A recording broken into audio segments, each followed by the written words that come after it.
नमस्कार प्यारे साथियों, आपका स्वागत है हमारे यूट्यूब चैनल में। और देखिए आपका डीएलएड तृतीय सेमेस्टर जो कि हम मैथ करा रहे थे, उसके अंतर्गत अब आपका चैप्टर नंबर 5 चलेगा। इससे पहले चैप्टर 1, चैप्टर 2, चैप्टर 3, चैप्टर 4 आपके ये सभी कंप्लीटली आपको करा दिए गए हैं। तो आपने अगर इनके वीडियोस नहीं देखे हैं, बहुत ही डिटेल में कराए गए हैं। सबके आपको कॉन्सेप्ट कराए गए हैं, फिर एग्जाम्पल्स कराए गए हैं, फिर सभी एक्सरसाइज के आपके लिए क्वेश्चंस कराए गए हैं। तो आपने पहले के क्लासेस नहीं देखे हैं, जितने भी हो चुके हैं, तो आप ज़रूर देख लेना। अगर आप डिटेल में पढ़ना चाह रहे हैं तो आप ज़रूर पढ़िए, अच्छे से पढ़ लीजिए, क्योंकि जब आप डिटेल में पढ़ेंगे तभी आप एग्जाम में कर पाएंगे। अगर आप शॉर्ट में पढ़ कर गए हैं तो वहाँ पर जाकर सब भूल जाएंगे और फिर आपसे कुछ नहीं होने वाला। ठीक है, तो इस तरीके से याद रखिए, क्योंकि यहाँ जो पेपर है उसका लेवल बढ़ जाता है आपका। आप इसको फर्स्ट सेमेस्टर सेकंड सेमेस्टर की तरह ना मत तौल लेना, क्योंकि अगर आप उस तरीके से इसको सोच रहे हो तो आप फेल होने वाले हैं, उसमें बचोगे नहीं आप मैथ में। ठीक है, तो ये बहुत ही यहाँ सीरियस मैटर हो जाता है।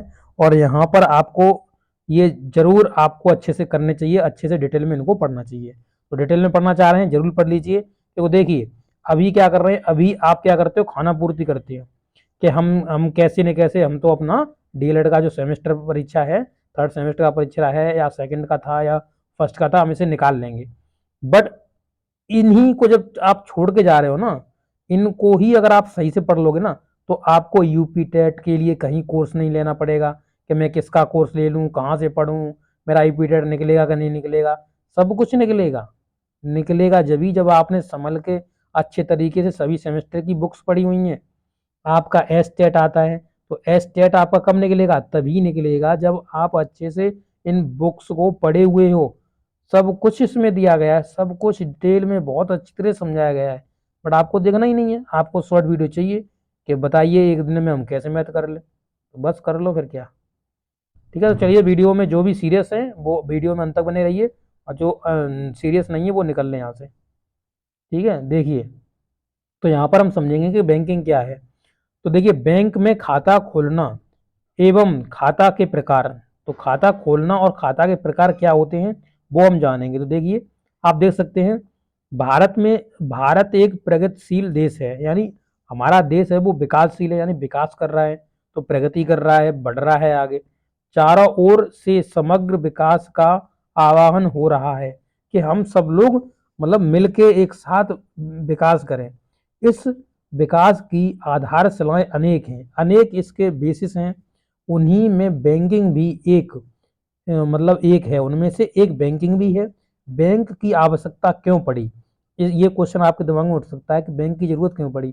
अगर बैंक नहीं होती तो हमें क्या टेंशन थी, हम पर क्या ठंड पड़ जाती अगर बैंक नहीं होती तो देखिए आप पर क्या ठंड पड़ जाती है। आप वर्तमान में हैं तो आप खुद समझ सकते हैं कि आपको कितना मतलब प्रॉब्लम फेस करनी पड़ती अगर बैंक नहीं होती। तो समाज में ऐसे भी लोग हैं जिनके पास आवश्यकता से अधिक धन है। जब बैंकों की कमी थी और लोग कम पढ़े लिखे थे, अपने अतिरिक्त धन को जमीन में गाड़कर, नींव में छिपाकर, सोना चांदी खरीद कर सुरक्षित समझते थे। पहले क्या होता था कि जैसे मान लीजिए बैंकिंग का कोई सिस्टम ही नहीं था, तो लोग क्या करते थे, अपने पैसों को जमीन में गाड़ देते थे। ठीक है, जमीन में गाड़ के नींव में छिपा देते थे। ठीक है, कहीं पर सोना चांदी खरीद के सुरक्षित रख लेते, तो उन्हें लगता था कि हमारा ये पैसा कैसा है, सुरक्षित है। फिर भी वे चिंतित और निर्भय नहीं रहते थे, मतलब उन्हें डर लगा रहता था कोई हमारे पैसे ना निकाल ले, कोई हमारी मान लो सोना चांदी ना चुरा ले। तो इस तरीके का डर लगा रहता था उनको। बैंकों के प्रादुर्भाव से यही पैसा बैंकों में जमा किया जाने लगा। अब क्या होगा, जब बैंकें अस्तित्व में आई, तो जब बैंक अस्तित्व में आई तो क्या हुआ कि लोग बागों ने मतलब पूरा विश्वास दिखाते हुए और ये बैंकों के पास लोग बाग गए और उन्होंने अपना पैसा जमा किया वहां पर।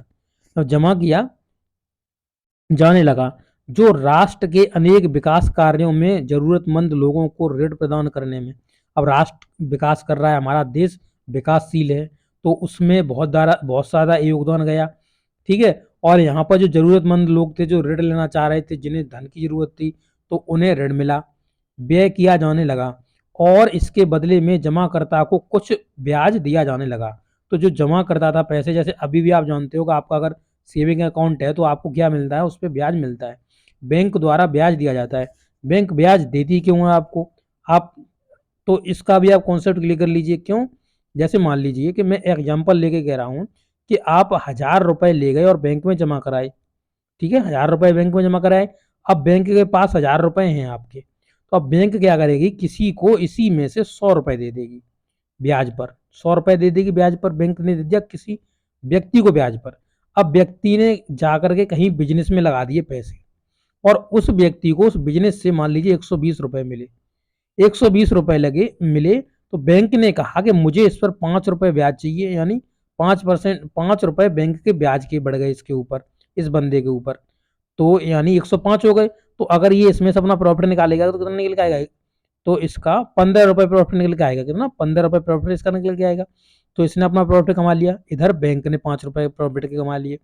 अब यहाँ क्या करेगी बैंक, यहाँ पर इसको ब्याज दे देगी, थोड़ा ब्याज दे देगी, 5 मान लीजिए, इसे 2 रुपए दे दिए ब्याज के।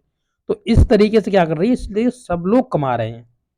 ये देखिए, जो ले गया पैसे वो भी कमा रहा है, जिसने पैसे दिए बैंक वो भी पैसे कमा रही है, और आप जमा करके आए तो आप भी पैसे कमा रहे हो। सब लोग पैसे कमा रहे हैं, एक दूसरे से कनेक्ट हो चुके हैं ये सब लोग। तो आप समझ सकते हो इस तरीके से आपका होता है। अब देखिए तो क्या हुआ कि जमाकर्ता लोगों को भी ब्याज दिया दिया जाता है, अर्थात यह है कि धन अचल था वह चल बन गया है। अचल क्या होता है? अचल का मतलब जो ठहरा रहा है की जगह। मान लीजिए यहाँ पर कोई पर्सन खड़ा हुआ है, जैसे मान लीजिए ये मैं कोई एक लड़का बना दे रहा हूँ इस तरीके से, जैसे ठीक है, ये यहाँ पे खड़ा हुआ है, तो ये चल नहीं रहा है।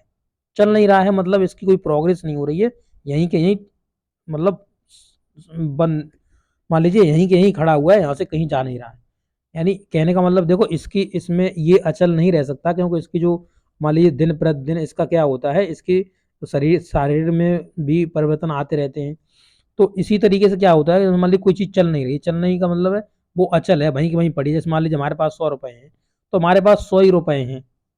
अब इसको मैंने कहीं इन्वेस्ट ही नहीं करा। जब इन्वेस्ट नहीं करेंगे कहीं पे, तो हमें क्या इस पे प्रॉफिट होगा? कुछ नहीं होगा, तो रखे रहेंगे वैसे वो। बट क्या हुआ, जब बैंक के पास गए और बैंक में आप 100 रुपए जमा कराए, बैंक वाले ने आपको 2 रुपए ब्याज दे दिया, तो आपके 102 रुपए नहीं हो गए, 2 रुपए क्यों बढ़े? क्योंकि आपकी चल संपत्ति हो गई। आपने बैंक को दिया, बैंक ने किसी को ऋणदाता को दे दिया, ऋण ले गया, और उसने पैसे कमा के बैंक को लौटाए ऋण के रूप में, और उसमें से ऋण में से आपको बैंक ने कुछ ऋण निकाल दिया। तो इस तरीके से बैंकिंग का कॉन्सेप्ट है आपका। आगे देखेंगे और भी इसमें पॉइंट है, इंपोर्टेंट पॉइंट्स हैं, देखिए समझाता चलूंगा सबको आसानी से, ठीक है। देखिए, व्यापारिक दृष्टिकोण से बैंकों की उपादेयता महत्ता दिन प्रतिदिन बढ़ती जा रही है। अब क्या है, व्यापारिक अगर तौर पर हम देखें तो बहुत से व्यापारी होते हैं जो रोज पैसों का लेन देन रखते हैं, ठीक है, बैंक में पैसे डालते हैं, निकालते हैं।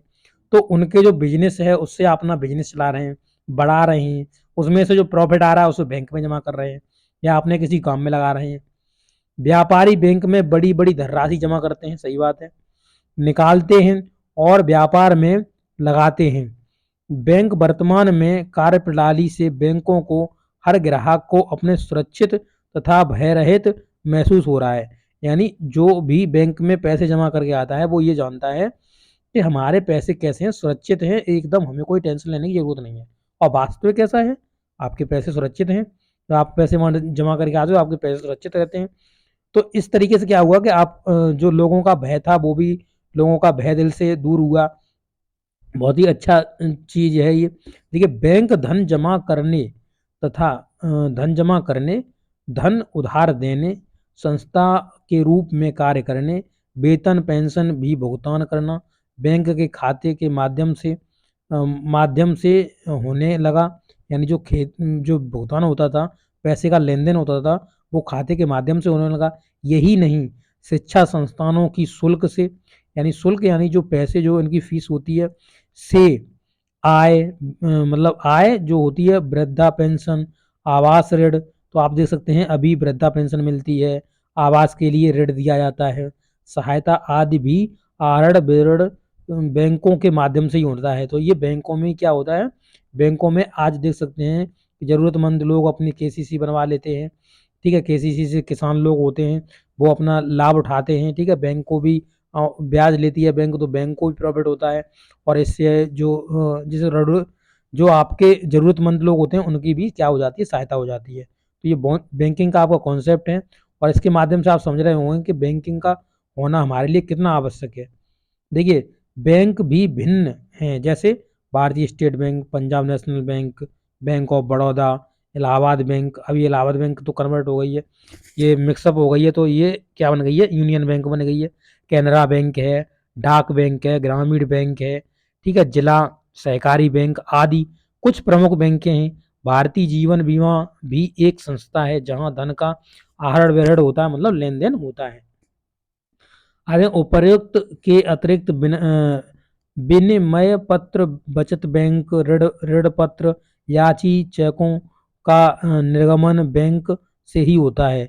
आप देखेंगे कि बड़े बड़े नगरों में एक ही बैंक की कई शाखाएं होती हैं, तो एक बैंक की कई शाखाएं आप देख सकते हैं, जो बड़े बड़े शहर होते हैं उनमें आपको मिल जाती हैं।